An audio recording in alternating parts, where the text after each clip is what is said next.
I want to start with kind of setting a bit of scene setting about what is a micro adventure dharmically. So it's not necessarily climbing a mountain, camping out in extreme conditions. It's the taking our mind on an adventure, really. So it's like it's going beyond habits and views and preferences and sometimes comfort as well. So that kind of adventure can look really different for all of us. Depends on our conditions, our physical fitness. It's about developing a kind of sense of permeability, actually, I think, as Michelle was just saying, a sense of kind of flexibility and responsiveness and flow, so that our mind, our awareness is kind of agile, responsive, permeable, connected with the world, the people around us. So that's some sense for me of a kind of Dharma micro adventure, or the kind of dharmic element to micro adventures in whatever form, whether that's in your garden or whether that's in a national park or wherever you are. So I wanted to share about a few different experiences. So I wanted to talk about a walking trip I had up on the northwest coast of Scotland here. And so that's a kind of going somewhere different adventure. And then I also wanted to talk about my sense of connection with the landscape here, like earth and water here. So I've been living in the Glen for about 6.5 years now. So this is kind of like a seeing with fresh eyes, and a kind of like a deepening sense of connection with place through the elemental relationship of that. So I wanted to explore a bit of both of those. Part of that's kind of challenge of something different, but also the challenge of something that's ostensibly the same as well. There's challenge in both of those, and that kind of repeated growing relationship.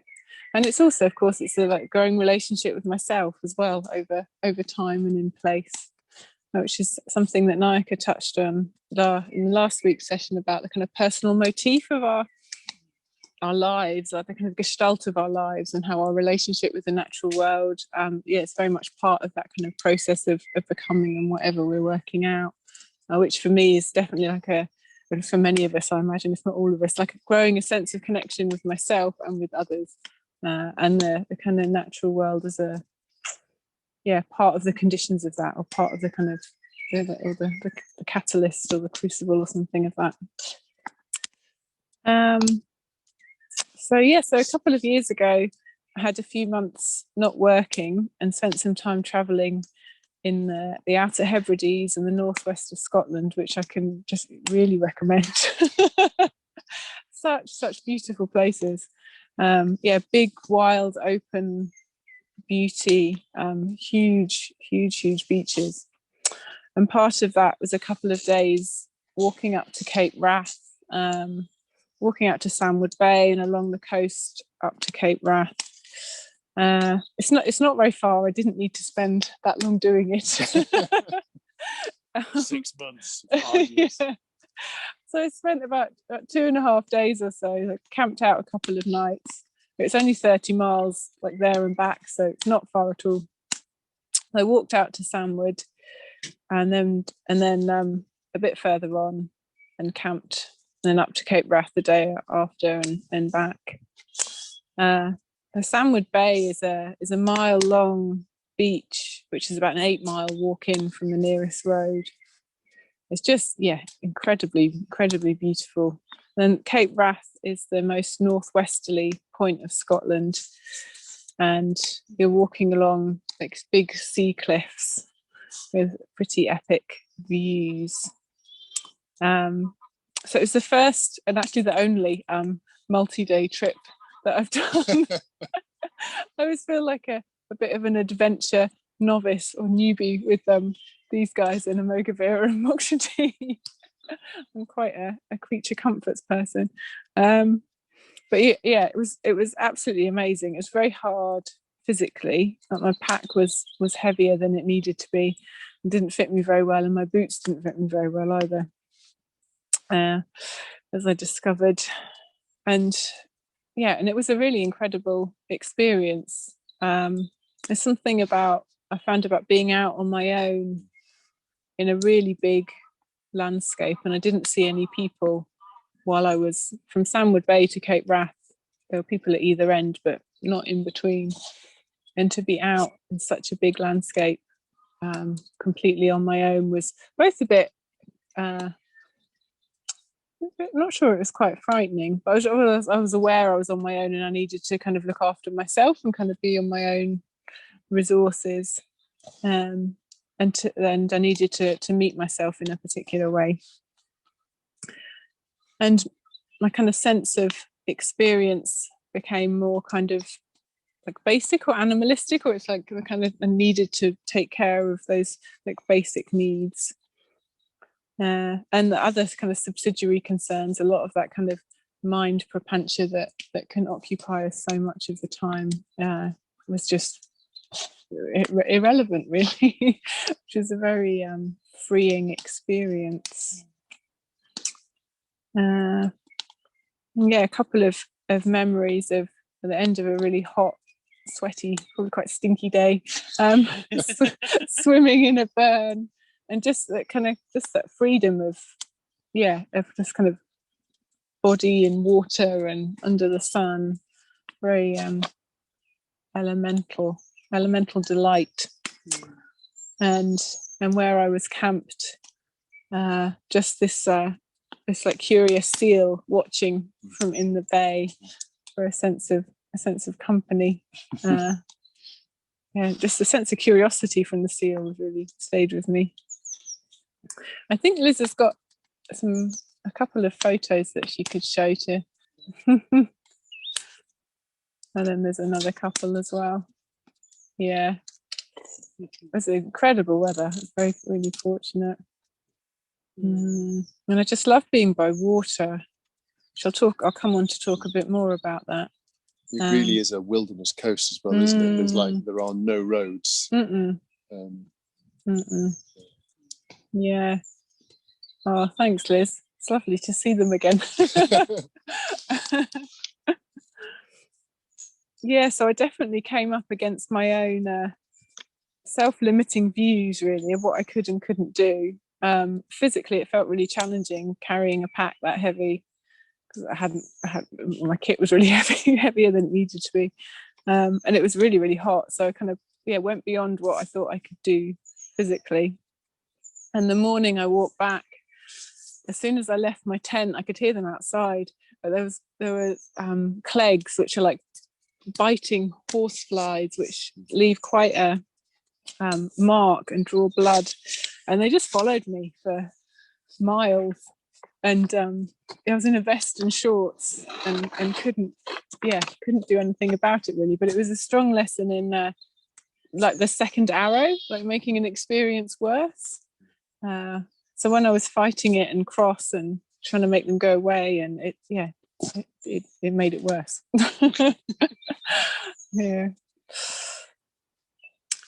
So that's a bit of a sense of that trip.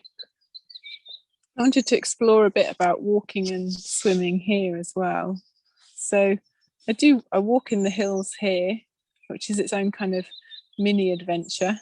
And just up in the hills here, I mean, I'd not known hills like this till I moved to Scotland. It's often not paths. It's that sense of kind of being out in your own. And it's where I meet fear and doubt and joy and wonder and delight again as well. But more often, the kind of most regular walk I do is just along the Loch shore. I really love being by the water, and it's just down from our house, so it's the easiest thing to do. Cushy number. When I'm tired, I don't have much time, and it's a walk I often do with others as well. When friends are here or on retreat, we walk along by the loch, and the difference to when I'm walking by myself is really marked. I'm a lot more present to where I am. And often to my own inner and outer experience, when I'm by myself. And there's the value of connection, of course, when I'm with somebody too. But I did just want to draw out that that difference as something to explore, really. If the difference between walking in company and in conversation, the conversation being the key bit, and and walking on your own, or walking in silence with somebody else as well. It's something we do on our hill walking retreats, that we'll have at least one walk. So that's 3 or 4 hours out where we'll keep silence most of the time, and on most of the walks we'll have a little bit of silence.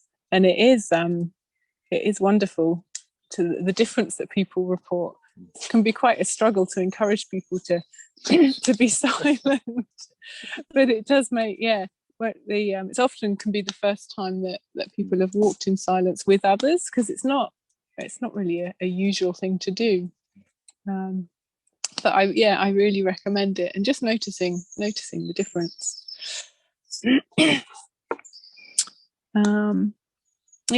So keeping company with the loch is something that I've done since I first moved here, and before that actually as well. When I came up for my interview here, I remember walking down the road, and there's a tree growing on a big rock that's sticking out into the loch, and you can see the roots all coming over the rock and then down into the earth beneath.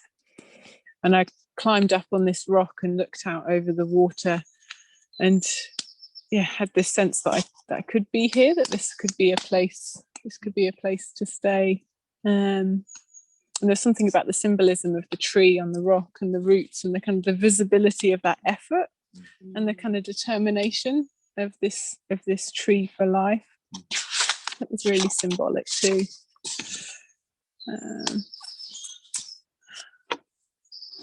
Just coming on finally to my sense of relationship with the water here. I'm totally a water being. I think for a lot of us, we've got an element that we're akin to, and that's definitely water for me. I started wild swimming when I lived in the southeast, and then just do it quite often up here. I'm in the loch most weeks, once or twice, not every day. Like Nika and Mokshadi are in pretty much every day. I'm more a couple of times a week, either in a wetsuit or without. I just love it. I just love it. Mokshadi talked last week about the about immersion, the sense of immersion in landscape, and that's definitely a big part of it.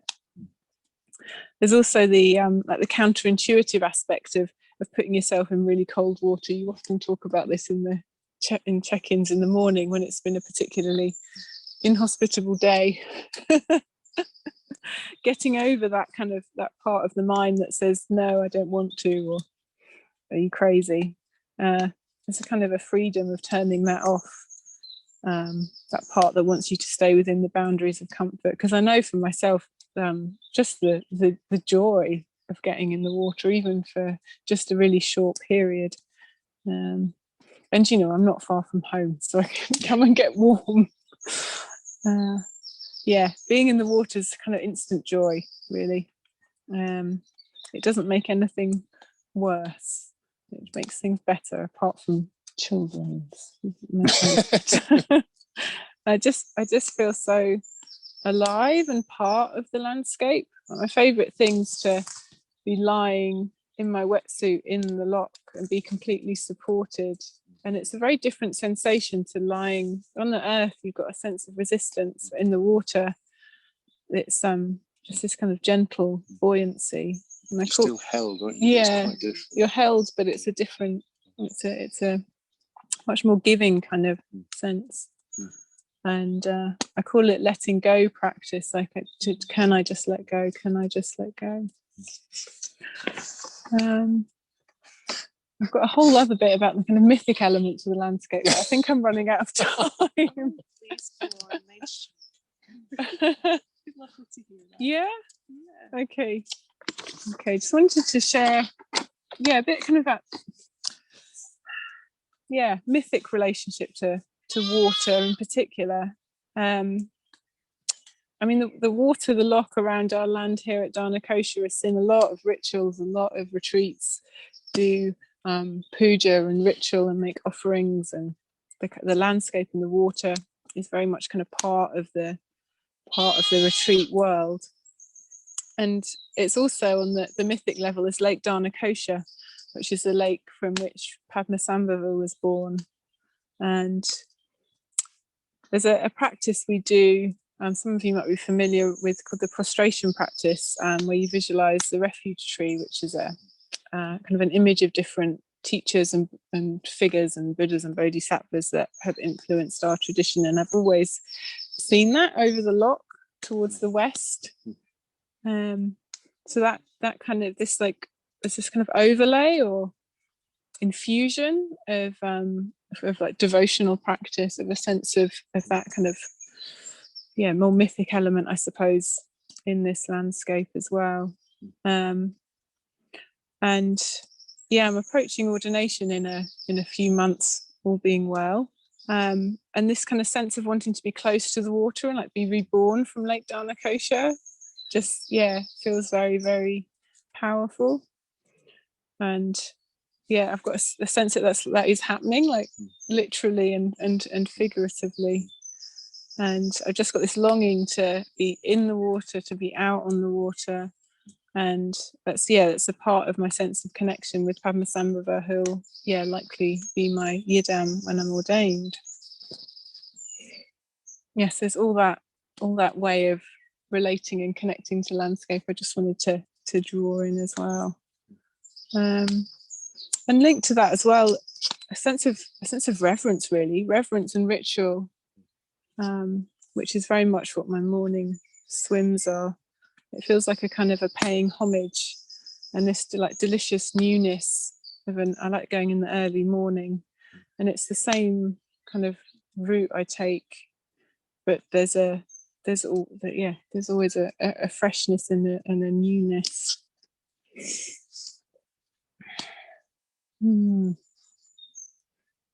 So both of these kind of familiar ways of being here are both about deepening my sense of connection with myself, and through that being able to connect more with others, and in all weathers, like myself in all weathers, the landscape in all weathers, and the kind of wonder and beauty of that internal and external experience and all the ups and downs.